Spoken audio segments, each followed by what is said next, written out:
Assalamualaikum warahmatullahi wabarakatuh. Salam sejahtera buat teman-teman semua.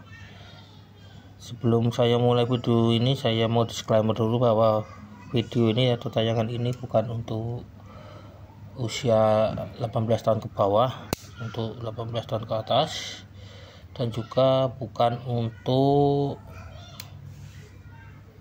teman-teman yang bukan perokok, bukan pula seorang vapor. Jadi di video kali ini saya ingin membagikan pengalaman saya mengenali bagaimana psikiatris itu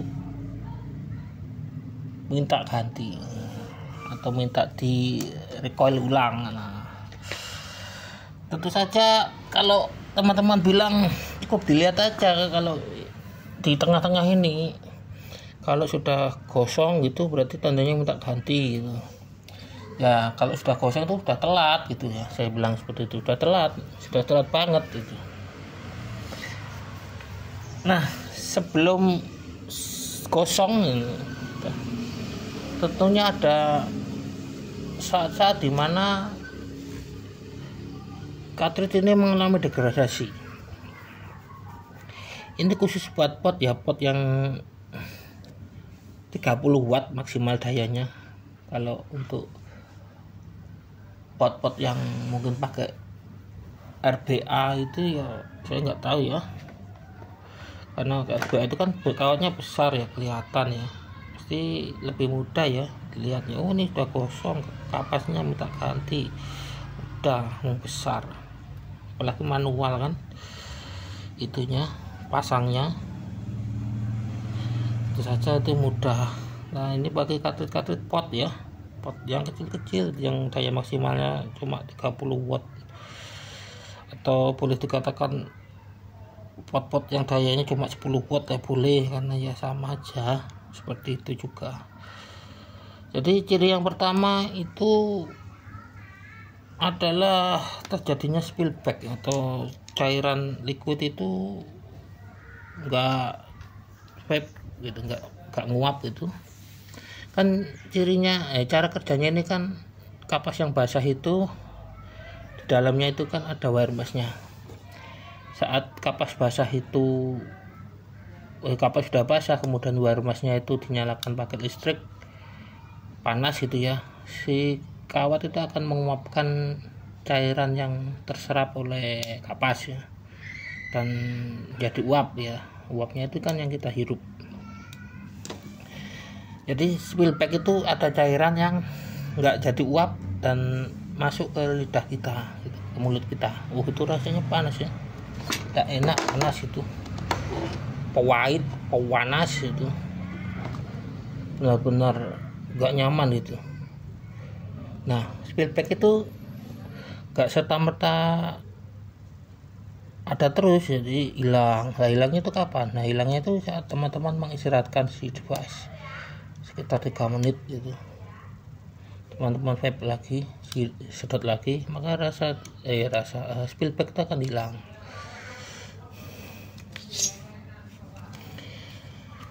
Nah yang kedua adalah bocor.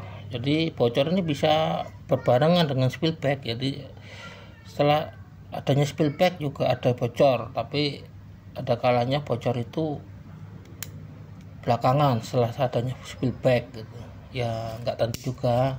Yang pasti itu ciri yang kedua itu bocornya itu dari lubang ini, lubang pernapasan ini, atau lubang si ini loh, konektor ini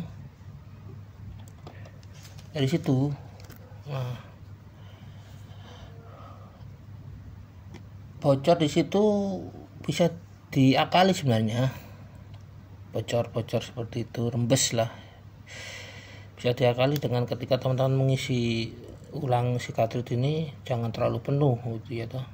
Teman-teman harus kurangi lah, tadinya seberapa, karena ada rembes teman-teman kurangi. Nah sebelum masuk ke alat teman-teman bisa taruh si cartridge ini di atas tisu seperti ini. Kalau teman-teman angkat ada basah, teman-teman pindahin si cartridge itu ke tisu yang kering gitu, sampai si tisu itu ketika teman-teman angkat ini nggak ada sisa liquidnya di atas tisu. Teman-teman masukin ke alat, teman-teman istilahnya teman-teman bisa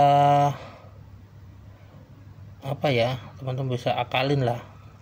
Nah, karena adanya spill back dan leaking yang spill backnya juga nggak kontinu ya, putus nyambung gitu, spill backnya ada enggak, terutama kalau sudah teman-teman istirahatkan si device, spill back itu nggak timbul gitu.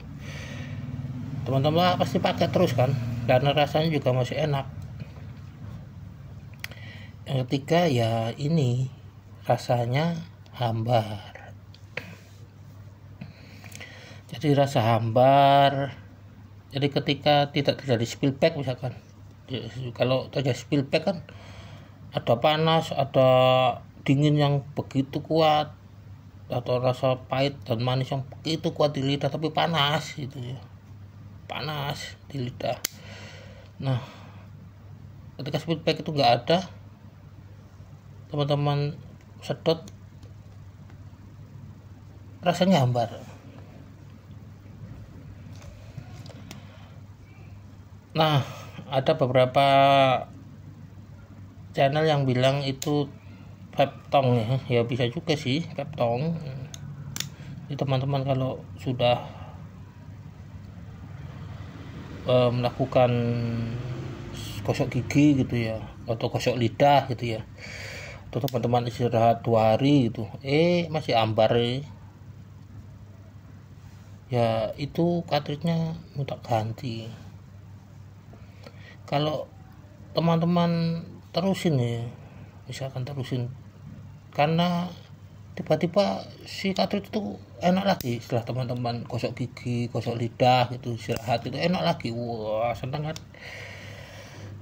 Teman-teman pakai, tetap teman-teman pakai. Maka yang terakhir yang terjadi itu berbet.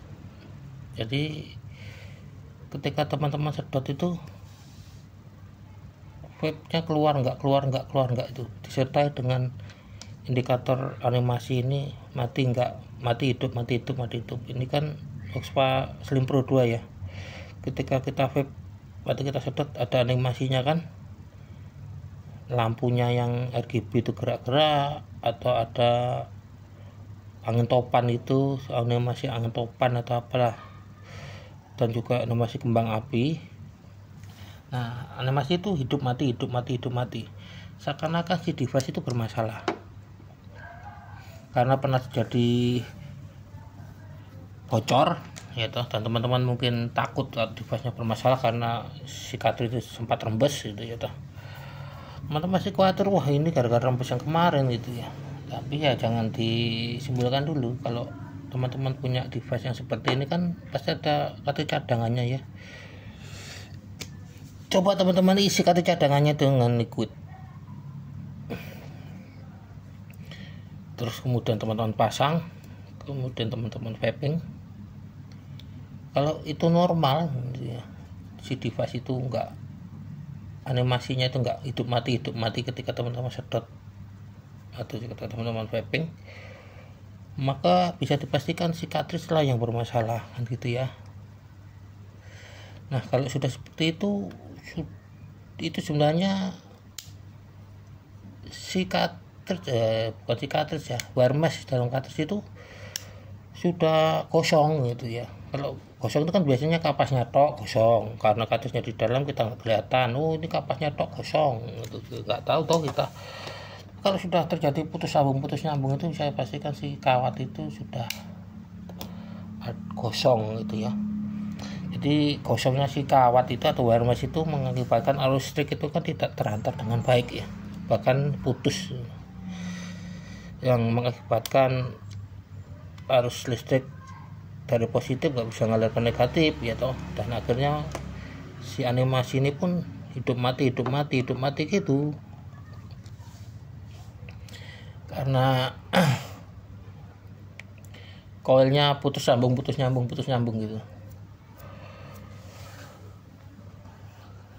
Nah, itu adalah beberapa ciri yang bisa saya ceritakan pada teman-teman, terutama teman-teman yang vaping pemula itu ya. Saya juga pemula itu, tapi saya mengamati dengan device saya apa sih yang terjadi dengan device saya ini. Kalau cartridge ini minta ganti gitu ya, kan cartridge ini kan mahal ya, kalau beli ini 40.000 lebih ya, 10.000 lebih. Makanya itu saya belikan ini refill kit, dan ini nggak saya dokumentasikan karena ini pun pengalaman pertama saya ngerebil atau waring ulang atau mengganti wire mesh dan kapas di dalam cartridge ini. Jadi saya takut kalau cara saya itu salah atau tidak berhasil, itu saya kan membuat celaka ya, bisa ya, saya takutnya kan seperti itu ya.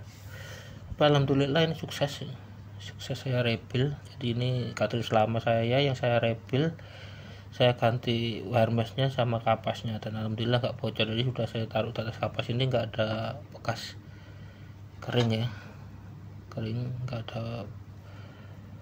ada tumpahan liquid di sini. Jadi ini berhasil, dan ini kedeteksi sama device Oxfa Slim Pro 2. Nah, ini kedeteksi ya 1,8. Ini berhasil,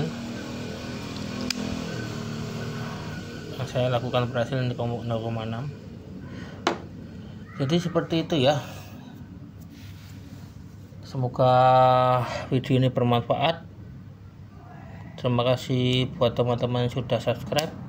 Jangan lupa like dan subscribe. Semoga teman-teman banyak dilimpahi barokah dan rezeki. Dan bagi teman-teman yang sudah terlanjur vaping atau ngerokok, terutama perokok aktif ya, semoga dikasih